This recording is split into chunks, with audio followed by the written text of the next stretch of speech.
Hey everyone, Ben Stark here. I got an awesome video for you today. I'm going to be talking about the way play boosters are going to affect draft and sealed and limited, how they're going to be different from draft boosters.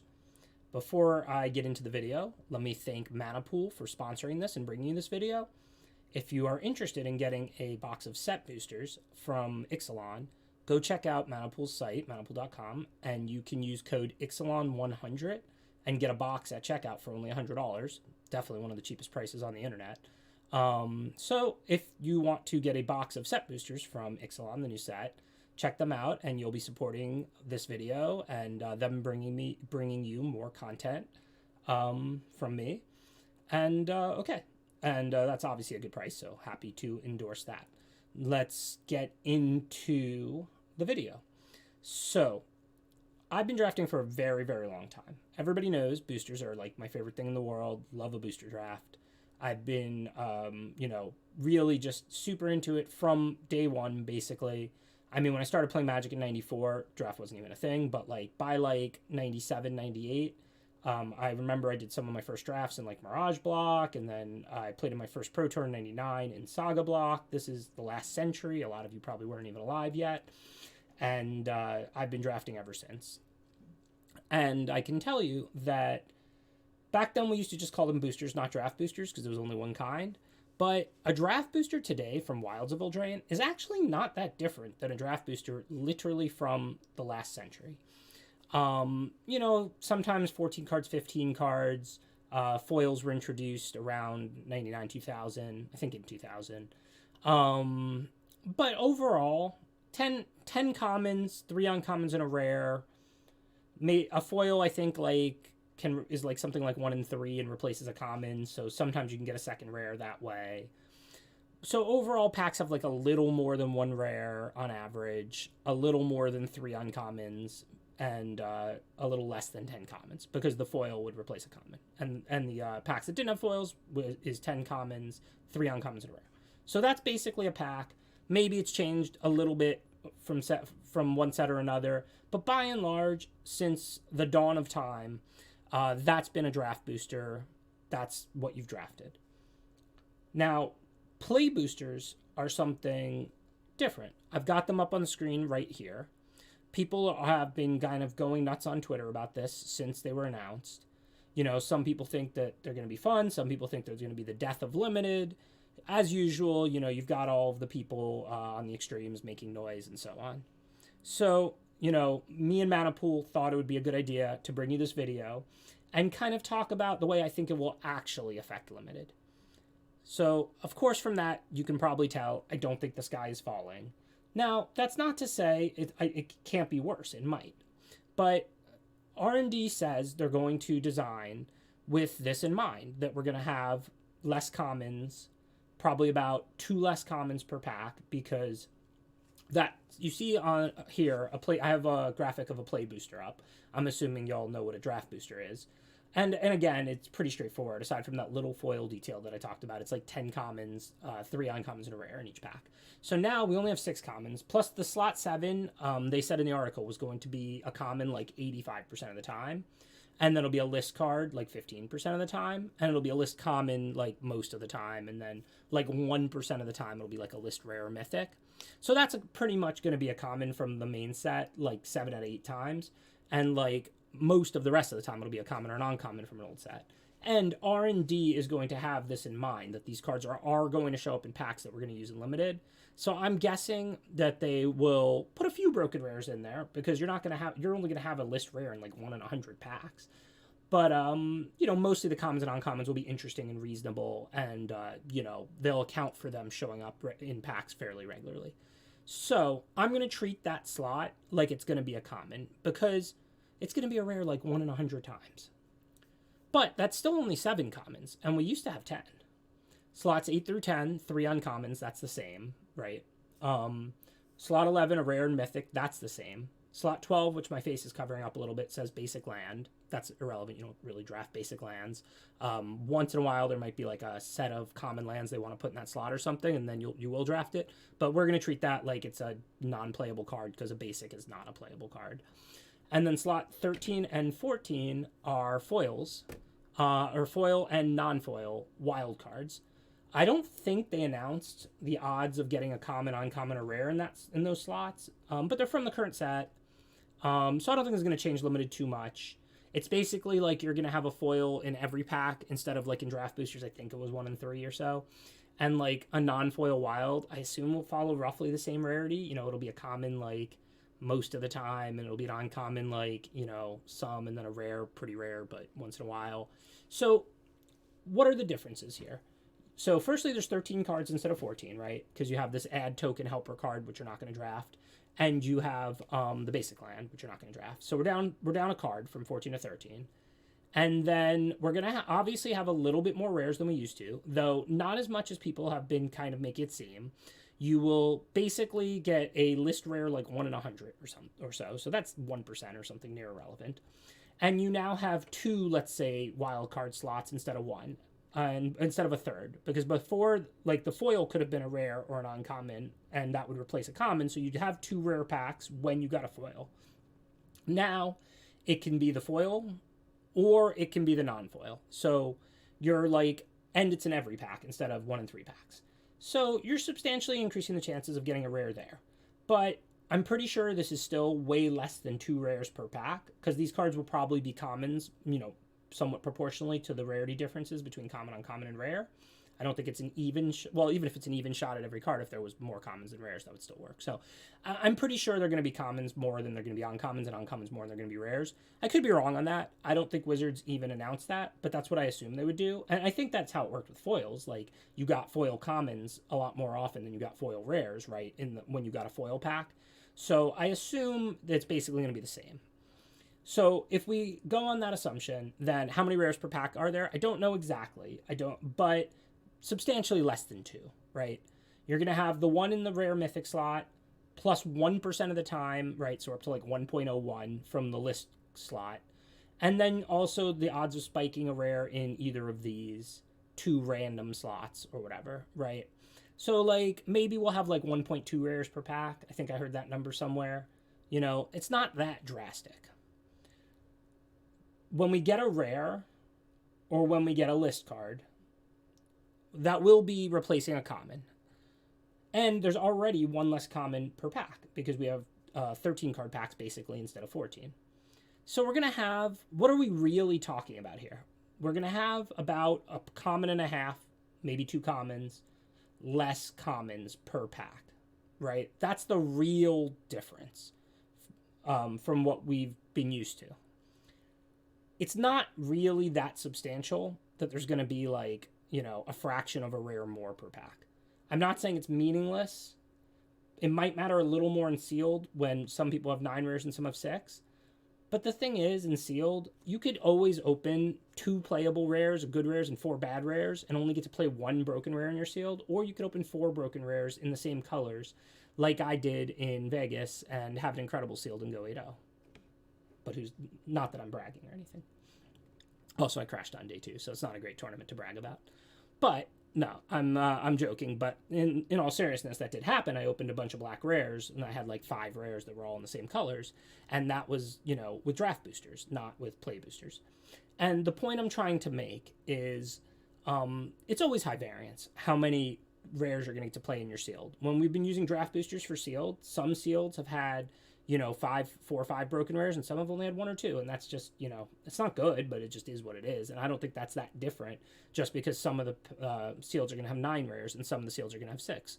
Like the 9 gives you a higher chance, but it's just another like form of rolling the die on that, right? Like, just like if we both have 6, like, and somebody can get a lot more than somebody else, somebody can just get lucky and get 9, and then they can have more than somebody else. So again, I don't think this is that substantial. Yes, with a little bit more rares around, you'll want to do things like maybe value counters higher, counter spells, or like good direct removal.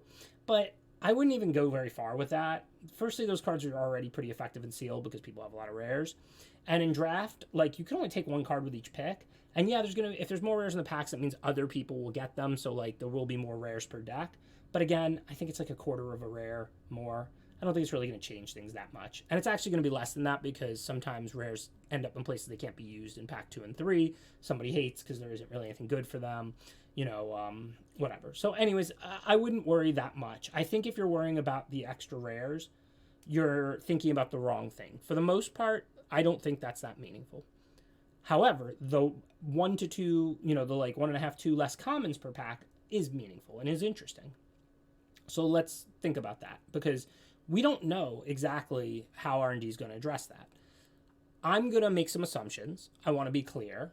These are just my assumptions. I'm guessing. I'm, speculating based on what makes the most sense. They might not do what I'm saying, or they might. But if it were me, I would want to put less. The commons that are missing, I would want those to be the unplayable commons, right? Because limited has been good. People like it, and we're used to it. And if we have 2 less playable cards in every pack, to make decks out of, that's going to change things a lot more drastically than if the unplayable cards are missing, right? So what do I think they're going to put less of? Like, I think most likely we'll see less commons that are like some kind of niche card for, constructed that's not playable in limited. I think we'll see less of like these situational sideboard commons per set, like destroy an artifact or enchantment, because if you're getting less cards that are playable because there's 1 less card in each pack, and you need to build a 40 card deck, and some packs don't have a good playable for you, even in current draft boosters, you can only afford so many picks that don't have a playable for you and still have like a 40 card deck with all playables, which I think makes the experience good, and I think Wizards will want to maintain. So I would predict, from a set design perspective, we will see less unplayable and limited commons, and we will see less of the like can't possibly main deck really, but like sideboard type commons that are like destroy a flyer or destroy an artifact or enchantment, or cards like that. I think from a design perspective, that's what R&D will do. Now, we will still have 13 playables instead of 14. The fact that you're replacing commons with a non-foil wild card and a foil wild card, those will just be commons from the current set, or uncommons or rares. So it's 1 less playable card. So how are we going to draft differently, knowing we're getting 1 less playable per pack, and that there's going to be maybe a fraction of a rare more per pack, right? So staying open, like drafting the hard way, quote unquote, that I'm mostly famous for, you do throw away a few early picks. Like, some of the picks I've made that people have been the most confused about and asked me about are picks along the lines of, I might take like a blue card pick 1, a white card pick 2, like a white card pick 3, a blue card pick 4, and then a green card over a blue card pick 5, and there'll be a blue playable in the pack, and someone will be like, well, why'd you take that? And of course, if the blue playable was better, I would have took it. The reason I'll have taken this green card will have been because it was substantially better than the blue card. So then, let's say 6th pick, I take a blue card. 7th pick, I take a white card. 8th pick, blue. 9th pick, white. I go on to draft blue-white. I've had a lot of people after a draft be like, I understood most of your picks. I have no idea why you drafted that green card, pick 5, because you went blue card, white card, white card, blue card, white card the entire rest of the draft. So, like, why'd you take that green card? It didn't make sense, right? And the reason, of course, is because I didn't know that I was going to keep seeing blue and white the rest of the draft. In retrospect, the pick didn't make sense and looked out of place. But all that ends up happening is I miss out on that low-quality blue card that was in that pack, right, in exchange for this high-quality green card, in case pick 6, pick 7, pick 8 have green cards and not good blue cards or good white cards, right? So, like, what ends up happening is, like, 75% of the time, I get nothing from that pack. 25% of the time, though, I have a good card that actually makes a difference compared to this filler playable that, like, I'm just going to replace with the next filler playable. So that's the way the principle of drafting staying open often manifested. Now, what does that mean in this context? It means I'm giving up a moderate playable for, like, the higher upside of this better card in another color that I don't expect to use. Now, if I do that in play boosters, I will end up with less total playables at the end of the draft than I would have in draft boosters. So giving up a pick like that matters more because there's very little value difference between your 23rd and your 24th card, assuming they're both playable, right? All of your good cards are in your deck, like your rares, your uncommons, your good commons that are removal that support your synergies and stuff. And then you're just like, do I play this like 3 mana 3/3 or do I play this like, pump spell in the last slot, whatever. You know what I'm saying? Like, so when I would pass on that moderate playable blue card for that, speculating on that higher quality green card in case I went on to see green, and then I didn't go on to see green, the card I gave up generally had very little value because I would just play the next card, right? The 24th card instead of the 23rd. With play boosters, there is a higher risk that you won't have a playable 24th card, right? That next card will be something you really don't want to put in your deck because there's one less playable in every pack. So that's something you want to have in mind. So am I saying don't draft the hard way, don't stay open? No, I'm not saying that. I mean, you can still drop one pick and have enough playables, of course, right? If you get 10 playables out of each pack, that's 30 cards. You need about 23 with 17 lands to make a draft deck. So there's still plenty of room to maneuver. But there are going to be picks where you don't see a card in pack 2 or 3 in your colors that you want to play. So you are taking a little bit more of a risk now when you pass on playables. That's the biggest change, in my opinion.